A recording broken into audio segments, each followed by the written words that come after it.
At 71 years old, Dorothy Caldwell had always believed that love and sacrifice had meaning. For 45 years, nearly half her life, she had poured everything into her children. When her husband died suddenly at 46, struck down by a heart attack on a Tuesday morning in November, Dorothy was 30, alone and terrified. But she never let them see her fear. Instead, she learned to work double shifts at the hospital as a nurse's aide, came home to 4 hungry children waiting at the door, and built a life from the rubble of her shattered dreams.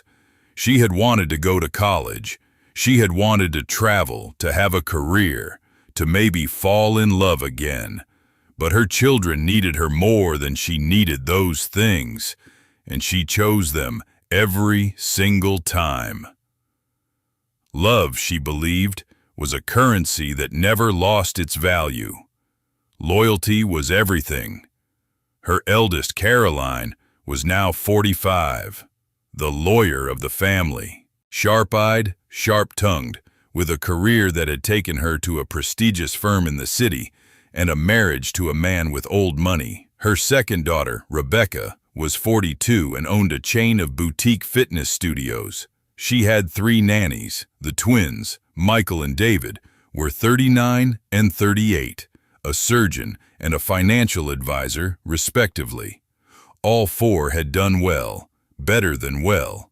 Dorothy should have been proud, and she was, but their success had something else underneath it. Shame. They seemed ashamed of her. It started small. Caroline stopped inviting her to family dinners because, she said, the children's nanny couldn't manage coordination with such an unpredictable schedule. Rebecca blocked off her mother's Sunday visits because she was exhausted from opening another studio. Michael made offhand remarks about the condition of Dorothy's home, a modest ranch house she had bought with cash from decades of overtime, calling it a fire hazard and honestly depressing. David didn't even bother with excuses. He simply didn't call. Dorothy's husband's medical bills had drained what little savings they had. The house needed work. The roof leaked, the furnace groaned, and the kitchen cabinets were from 1987. But it was paid for. It was hers. She had sat at that kitchen table and helped each of her children with homework. She had held their fevers and their heartbreaks. She had cried in that bathroom when she thought no one could hear her, and then she had gone back out and smiled. Then, 2 years before her 71st birthday, Dorothy received a letter from an attorney. Her mother-in-law, Constance, had died. Dorothy hadn't seen Constance in nearly 20 years. The family had gradually faded from Dorothy's life after her husband's death, as if his absence meant she was no longer family. But Constance had left a small estate, and Dorothy, along with her 4 children, were named beneficiaries. The house was to be appraised, the contents divided, and the proceeds distributed. Caroline called a family meeting. She did this now, on video calls, treating Dorothy like a board member of a company rather than a mother. Mother, she said, and Dorothy hated when she called her that. Instead of Mom, we need to talk about your future. You can't be living in that house alone. It's not safe, it's not practical, and frankly, it's affecting our family brand. Brand. Dorothy's children had brands now. What are you suggesting? Dorothy asked quietly, though she already knew. They were suggesting that she sell her house. They would take the profits from the sale of Constance's estate and combine them with what she received, and they would put her in a senior living facility. One of the good ones, Rebecca offered, with activities and meals provided. You won't have to worry about anything. What Dorothy heard underneath was, "We don't want to worry about you." She resisted at first. It was her house. She had raised them there. But Caroline had a way of wearing people down. She hired a property manager to handle the appraisal. She filed paperwork that gave her power of attorney, something Dorothy didn't fully understand until the documents were already signed, and she presented the solution not as a choice, but as a fait accompli. The house sold for $280,000, Caroline announced on a Tuesday morning. After taxes and the estate proceeds, you have $140,000. That, combined with your Social Security, is more than enough for a studio apartment in a nice facility. Rebecca found one, ocean views, but affordable. The ocean views were a lie. The studio apartment was on the 3rd floor of a beige building with a view of the parking lot. It smelled like industrial cleaner and something underneath that, something like despair. The furniture came from a liquidation warehouse. The kitchen was barely a kitchenette. There was a window that looked out onto a brick wall. When they moved her in, Dorothy carried one thing, a brown leather suitcase with brass clasps. It had belonged to her husband. Inside were the few items she'd managed to hold on to, a photograph of all 5 of them from when the twins were born, her marriage certificate, a few pieces of costume jewelry, and her wedding ring, which she never took off. The children divided the rest. The dining table she had refinished by hand went to Caroline. The antique mirror her mother had given her, to Rebecca. The books, countless books, her only real luxury, were boxed up and donated to the library because Caroline said, "Mother has no room for these." They did not say goodbye. They did not acknowledge what they had taken. They simply left her in that beige room with the suitcase and the sound of other residents shuffling in the hallway outside her door. The first month was the hardest. Dorothy sat on the bed in the studio apartment and wondered if she had somehow done something to deserve this. Had she been too strict, too lenient? Had her sacrifice meant so little that it could be erased with signatures on paperwork? She had given 45 years to people who had become strangers to her, and they had taken her home, her possessions, and finally, her presence from their lives. She received a birthday card from Rebecca with a gift card to a chain restaurant. Caroline sent nothing. Michael and David had not called since the move. The facility offered activities, water aerobics, movie nights, art classes. Dorothy attended none of them. She took her meals in her room. She wore the same 3 outfits in rotation. She slept more than seemed necessary, waking in the gray dawn to the sound of the building settling around her, and for a moment each morning she would forget where she was. Then memory would arrive like a cold wave, and she would remember, you are alone. Your children did not want you.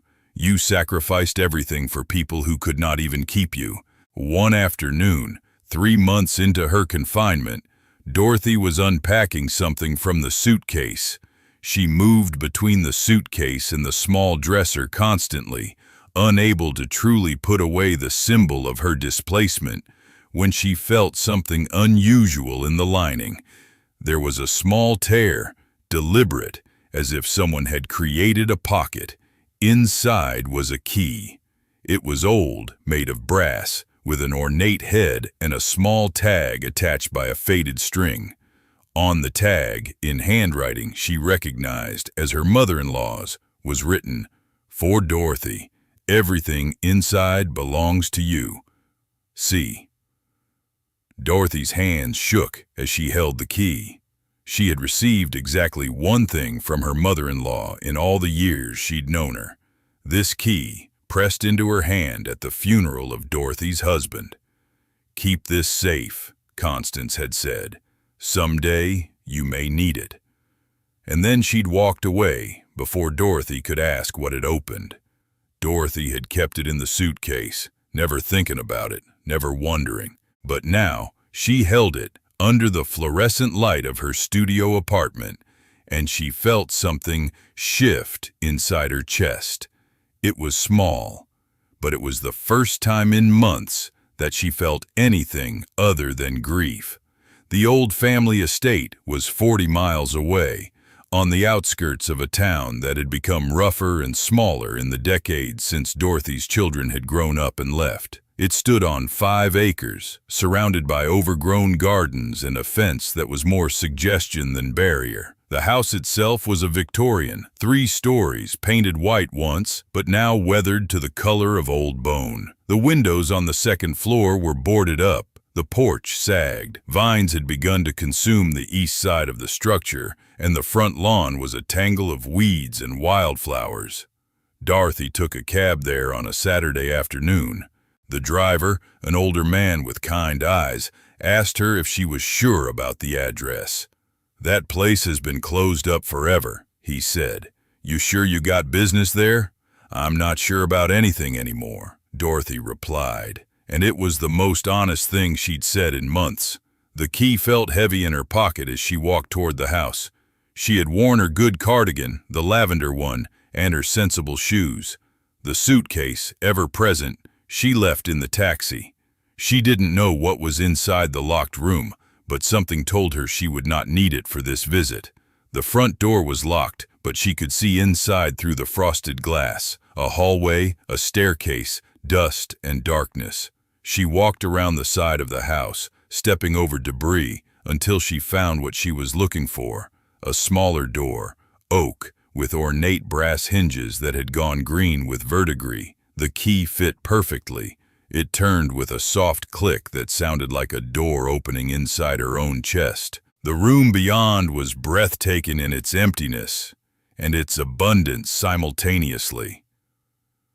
She stepped inside and closed the door behind her, and for a moment she just stood there, letting her eyes adjust to the filtered light coming through the grimy arched window at the far end of the room.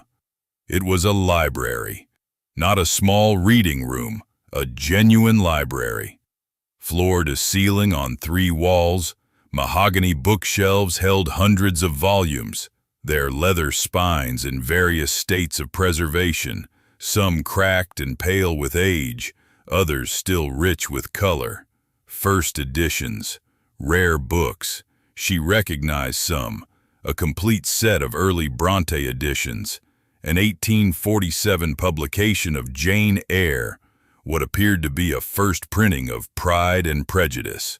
Her mother-in-law had been a collector, and this was her collection, untouched for decades, left to dust and time, but the books were only part of what was there. On a carved mahogany desk in the center of the room sat jewelry boxes, velvet-lined and ornate. A few lay open, displaying necklaces of pearls and sapphires, rings of gold and diamond, brooches of Victorian design. On the floor beside the desk were stacks of letters, hundreds of them, tied with faded ribbon, yellowed with age, and in a locked cabinet she found, after trying several keys from a ring, she discovered in the desk drawer documents, deeds, insurance papers, trust fund documentation, a handwritten will. Dorothy sank into the single chair in the room, an ancient leather wingback with faded brass studs, and began to read the will. "I, Constance Marie Hartwell, being of sound mind, do hereby bequeath all contents of this room, including but not limited to all books, all jewelry, all documents, and all financial instruments, entirely and solely to Dorothy Jean Caldwell, beloved wife of my son Thomas, and the only true family member I have known, the sum of $2,314,000, held in trust and administered through Wells Fargo Private Bank under account number 007-4521-923, is hers alone.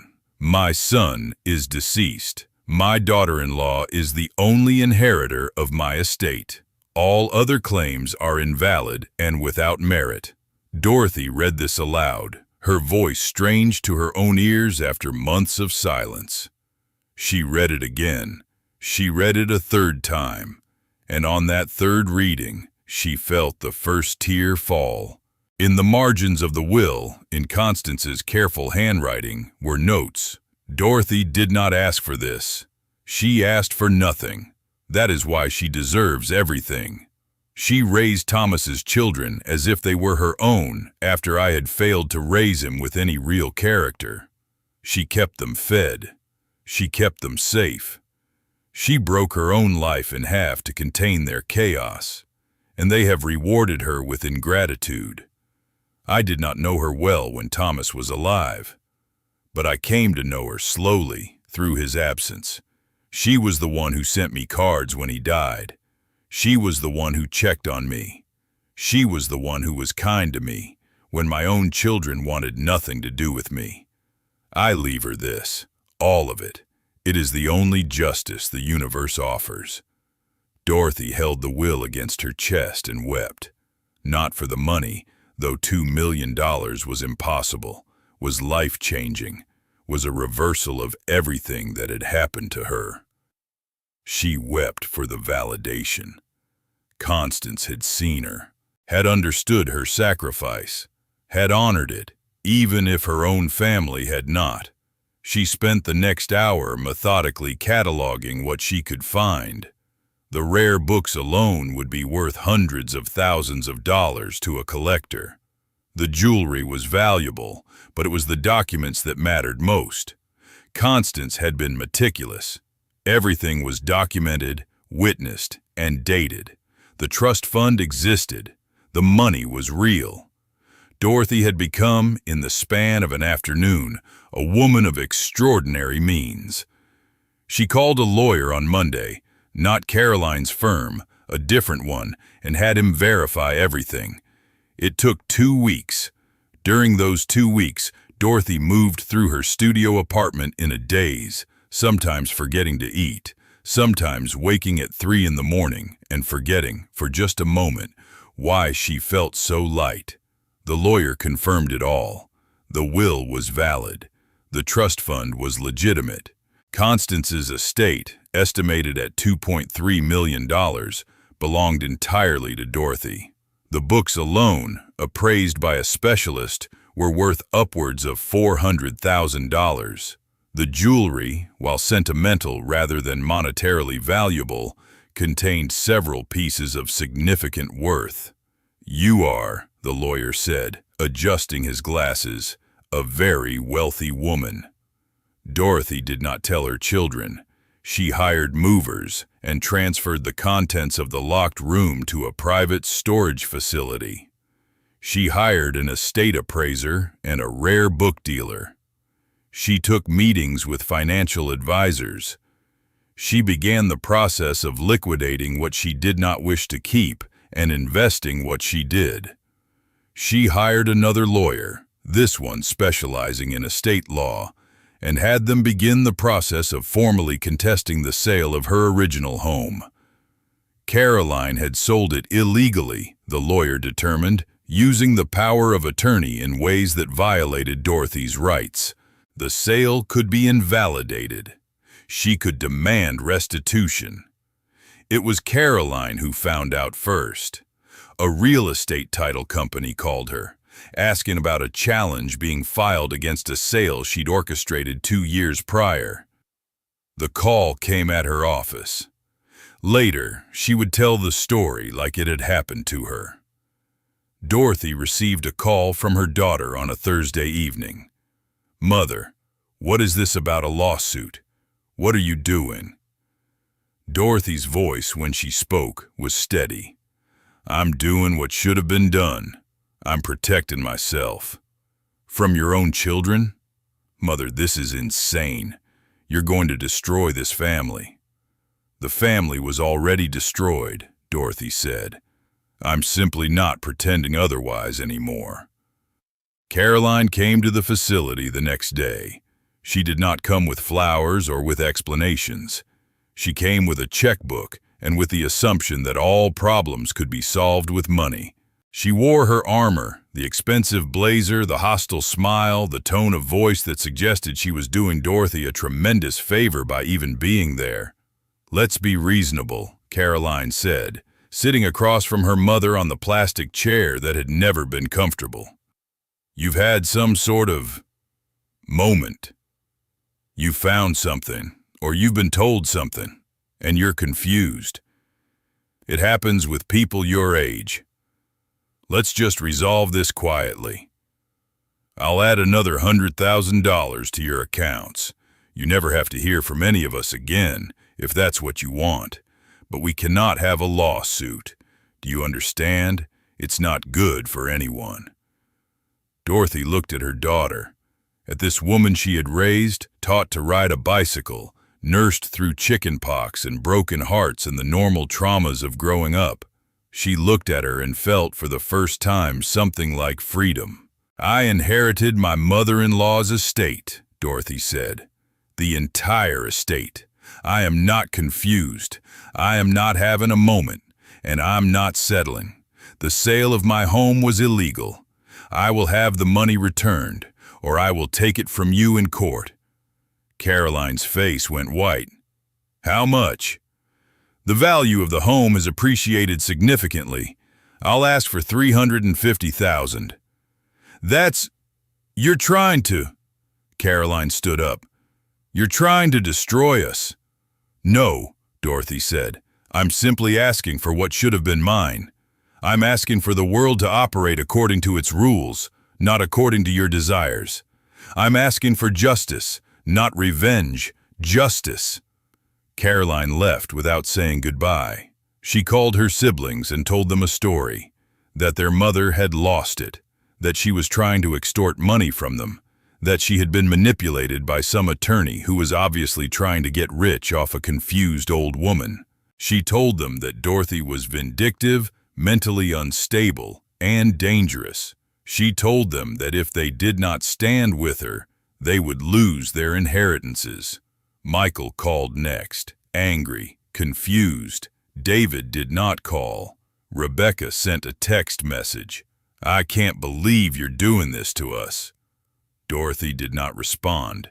Instead, she moved out of the facility. She bought a small house in a neighborhood across town, a cottage with a garden and a porch and room for books. She filled the rooms with the rare first editions she'd inherited, and she set up a small library in what would have been the dining room. She spent her days reading, gardening, corresponding with rare book collectors, and slowly, carefully, learning who she was when she was not defined by her children. The lawsuit took 14 months to resolve. In the end, Caroline agreed to return $350,000 rather than face a judge. Michael and David, recognizing the current of truth running underneath their sister's story, were quietly horrified. Rebecca sent an apology letter that was really a justification, and Dorothy did not respond to that either. The settlement money was placed in a separate account. Dorothy did not touch it. Instead, she used Constance's estate money, still over $2 million, to build the life she should have built 45 years ago. She traveled. She took a course at the local college, just for pleasure, on 19th century literature. She donated to scholarships for nursing students. She hired people to help her maintain her home. She spent her days reading books that had belonged to someone who had ultimately been her only real family. On her 72nd birthday, nearly a year after finding the locked room, Dorothy received a letter from Michael. He had left Caroline's firm and taken a position at a non-profit hospital. He wrote, I want to tell you that I'm sorry for all of it. Caroline controlled the narrative for so long, and I believed her because it was easier than questioning her. I should have been a better son. I should have checked on you. I'm sorry. He did not ask for forgiveness, and Dorothy appreciated that. She wrote back, I forgive you anyway, but I cannot forget. That is the best I can offer. Rebecca eventually reached out again. She was going through a divorce. She needed advice on how to rebuild, how to start over, how to survive when the life you built turned to dust. Dorothy listened, and she gave counsel born of experience. and she told her daughter something she had come to believe in the locked room. The people who love us sometimes show it in ways we don't recognize until we're older. Your grandmother loved you by loving me. I loved you by becoming invisible. Now you get to decide what kind of love you want to practice. Choose wisely. Caroline never called. Line never apologized. Eventually, Dorothy learned through David that Caroline had experienced a significant financial setback. Her marriage had ended in a divorce settlement that was far less favorable than she'd anticipated, and the firm had let her go for reasons that were never fully explained. Dorothy felt no satisfaction in this. She had moved beyond satisfaction into something harder and better: perspective. The locked room had held more than money and jewelry and books. It had held proof that she had mattered, that her sacrifice, even though it had been unappreciated by those who benefited from it most, had been witnessed. Constance, standing at the margins of the family, had seen her, and Constance had made sure that Dorothy would eventually see herself. Now, at 73, Dorothy lived in a house filled with first editions and rare knowledge. She had traveled to England and France. She had spent a summer in the library of a small college, cataloging the personal collection of a woman she'd never met, but whose books had become companions. She sat on her porch in the golden afternoon light and read, and sometimes she thought about the suitcase, still in her hallway, still holding the few possessions she'd been allowed to keep. It no longer felt like a symbol of loss. It felt like a symbol of the moment everything changed. She kept it not because she was displaced anymore, but because she wanted to remember what it felt like to be invisible, to be forgotten, to be left behind. That memory made the golden light sweeter.